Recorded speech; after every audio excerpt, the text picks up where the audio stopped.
আসসালামু আলাইকুম viewers, smart graphic design চ্যানেলের পক্ষ থেকে আপনাদের সবাইকে স্বাগতম জানাচ্ছি।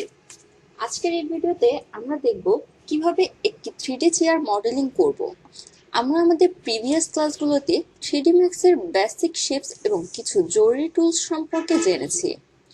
তো আজকে আমরা ম্যাক্সের এই টুলস এবং শেপসগুলো দিয়ে কিভাবে একটি 3D চেয়ার তৈরি করা যায় তা শিখব।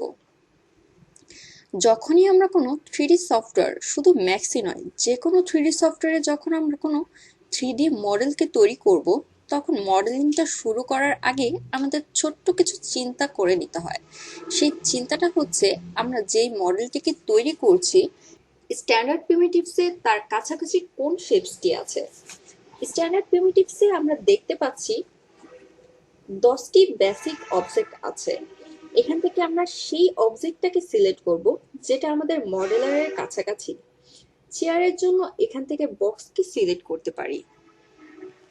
প্রথমে আমরা বক্সটিকে সিলেক্ট করে এখানে একটি বক্স তৈরি করব।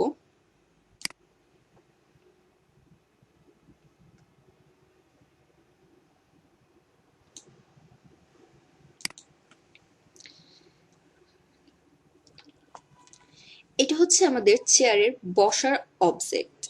চেয়ারের বসার অবজেক্টটি তৈরি হওয়ার পর আমরা এখন চেয়ারের 4টি লেগ তৈরি করব।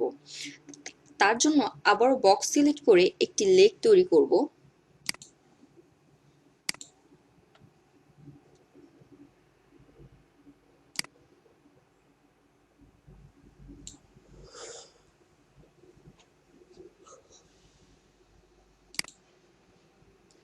চেয়ারের 4টি পায়ের জন্য বারবার বক্স সিলেক্ট না করে আমরা তৈরিকৃত বক্সটিকেই কপি করে আমাদের ডিজায়ার পজিশনে নিতে আসতে পারি।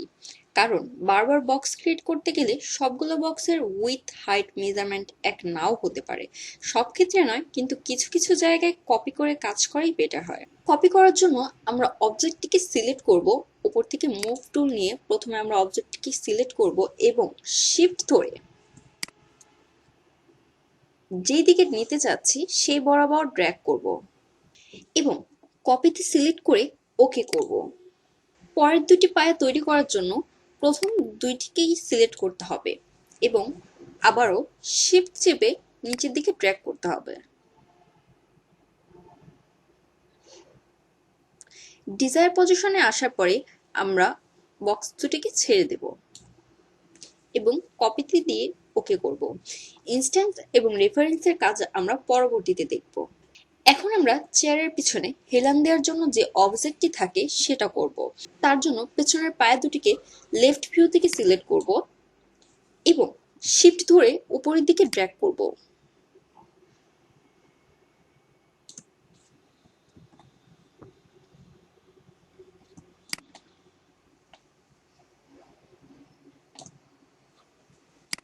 আমরা জানি আমাদের পিছনে হেলান দেওয়ার জায়গার যে লেগগুলো থাকে সেগুলো একটু বড় থাকে। তো আমরা এখান থেকে স্কেল টুল সিলেক্ট করব এবং ওয়াই অক্ষ বরাবর বড় করব।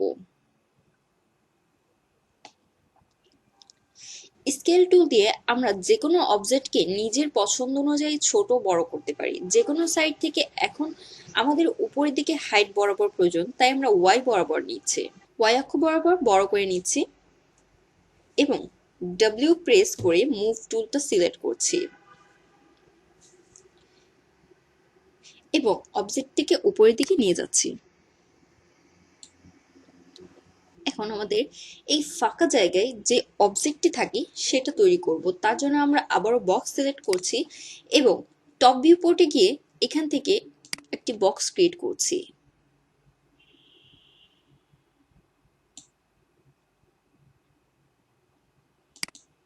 দেখেন আমাদের এই অবজেক্টে একদম বসার জায়গায় চলে আসছে। এটাকে মুভ টুল দিয়ে একটু উপরে তুলে নিব।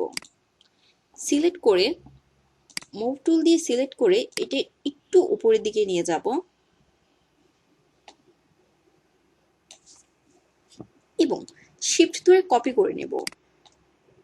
চেয়ারটি তৈরি হওয়ার পর এখন আমরা যদি এটাকে মুভ করি, তো দেখেন আমাদের শুধু সবগুলো অবজেক্ট আলাদা আলাদা মুভ হচ্ছে। আমরা যদি সবগুলো অবজেক্টকে একসাথে মুভ করতে চাই, তাহলে সবগুলো অবজেক্টকে সিলেক্ট করতে হবে এবং উপরে মেনু বার থেকে যে গ্রুপ অপশনটি আছে এখান থেকে গ্রুপে ক্লিক করে এখান থেকে গ্রুপের একটা নাম সেট করে দেব। আমরা এখন চেয়ার তৈরি করেছি, তো আমরা এটার নাম চেয়ার দিয়ে দিচ্ছি এবং ওকে প্রেস করব। এখন আমরা এই মডেলটিকে যে কোনো দিকে একসাথে মুভ করতে পারছি, একসাথে রোটেট করতে পারছি এবং একই সাথে আমরা এই অবজেক্টটিকে স্কেল করতে পারছি। আজকের ভিডিও এই পর্যন্তই। আমাদের আগামী ভিডিও দেখার আমন্ত্রণ রইল।